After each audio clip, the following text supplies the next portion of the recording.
ते विमानतळाजवळच लँडिंगच्या जवळच एका शेतात कोसळलं आणि भीषण असा हा अपघात होता। विमान कोसळल्यानंतर त्या विमानाला आग लागली आणि त्यातच हे विमान जे आहे ते पूर्णपणे जळून खाक झाल्याचं ज्या ठिकाणी हा अपघात झालाय त्या ठिकाणचं हे दृश्य अत्यंत धक्कादायक। याच विमान अपघातात अजित पवारांचा मृत्यू झालेला आहे। मोठा धक्का त्यांच्या सोबतच्या नेत्यांसाठी, कार्यकर्त्यांसाठी आणि पवार कुटुंबासाठी मोठं नुकसान। बरोबर आहे, कारण सध्या श्रुती एक जिल्हा परिषदेसाठी, पंचायत समित्यांच्या निवडणुकांसाठी धावपळ सगळ्याच राजकीय नेत्यांची सुरू असताना अजित पवार सुद्धा त्या कामामध्ये व्यस्त होते। गेल्या काही दिवसांपासून आपण बघत होतो जशा महानगरपालिकांच्या निवडणुकांचा निकाल लागलाय लगेचच जिल्हा परिषद आणि पंचायत समितीसाठी मुख्यमंत्री अजित पवार यांचा मृत्यू झाल्यामुळे संपूर्ण राज्यभरात हळ व्यक्त करताना नागरिक दिसत आहेत। परंतु बारामतीच्या जी घटना झालेली आहे या घटनेच्या ठिकाणी जे बारामतीमधील जे नागरिक आहेत हे प्रचंड प्रमाणात आले आहेत आणि पाहू शकता संपूर्ण जी घटनास्थळ झालेली आहे याच्या आजूबाजूला संपूर्ण गर्दी झालेली आहे। एकंदरीतच उपमुख्यमंत्री अजित पवार यांच्यावरती प्रेम करणारे बारामती असेल किंवा राज्यातील अनेक नागरिक होते, साहजिकच नागरिक आहेत आणि यामुळे मोठ्या प्रमाणावरती ही घटनास्थळावरती गर्दी झालेली आहे। परंतु सकाळी ही 8:30 वाजता क्रश झालेली विमानाची घटना घडली आहे आणि त्यानंतर खऱ्या अर्थाने ते विमान जे गोजूबावीची हद्द आहे या ठिकाणी क्रश झाल्यानंतर त्या विमानाने पेट घेतला। परंतु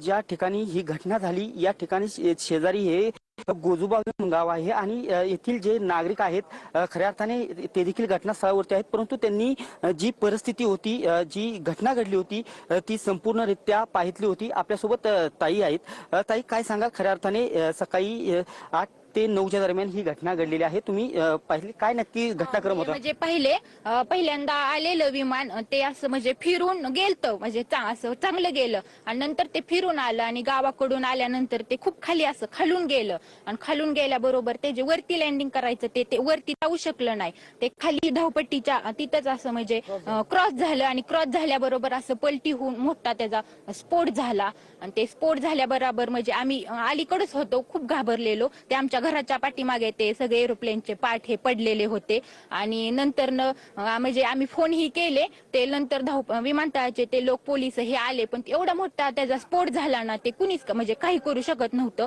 मग अग्निशमन हे आले, त्यांनी पाणी ही विझवलं आणि नंतर आम्ही हवेत स्फोट झाला का? नाही, खाली म्हणजे असं क्रॅक झालं ना तेव्हा धडकल्याबरोबर त्याचा स्फोट झाला आणि स्फोट झाल्याबरोबर असं म्हणजे ते इतका मोठा स्फोट झाला ना, खूप घाबरलेलो आम्ही, पलीकडे गेलेलो। नंतर पोलिसांनी म्हणजे आले, आम्हाला म्हणजे पाणी आणायला लावलं, आम्ही बादलीने पाणी आणलं, ते टाकलं आणि त्यांची बॉडी अशी साईडला उडून पडलेली ते आम्ही प्रत्यक्षात पाहिली आणि ते फक्त ते असं वरचं मुंडकं होतं ना ते दिसलं नाही, खालची निम्मी बॉडी होती आणि ते अशी पूर्ण अशी मोठी अशी फुगलेली बॉडी होती आणि आम्हाला म्हणजे असं सारखं येतात नाही, कपडे वगैरे काहीच नव्हतं, हाय अशी बॉडी म्हणजे फक्त बॉडी होती आणि पांढरं शुभ्र सगळं असं फुगलेली बॉडी होती। आणि ते नंतर आले, मग आम्ही नवीन कापड हे ब्लँकेट दिलं आणि गुंडळून नंतर त्यांनी चाललं होतं हे चांगलं 15-20 मिनिटं तरी असं म्हणजे ते स्फोट चाललेला। आणि काही प्रत्यक्षदर्शी महिला आहेत त्या सांगतायत की नेमकं काय काय घडलं आणि त्यांनी सुद्धा तिथं म्हणजे स्थानिकांनी सुद्धा मदतीचा प्रयत्न केला। ज्यावेळेला उडून पडले ना ते काही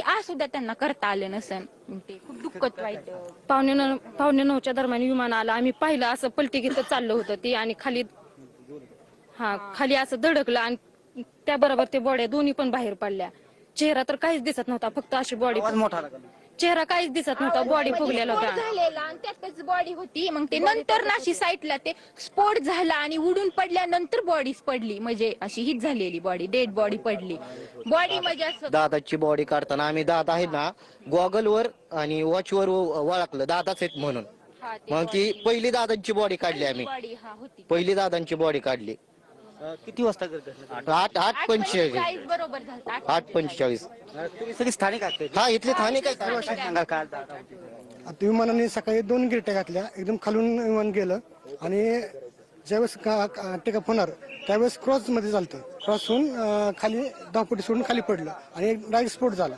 स्फोट झाल्यानंतर 2 बॉड्या बाहेर पडल्या होत्या त्यातल्या, असं झालं।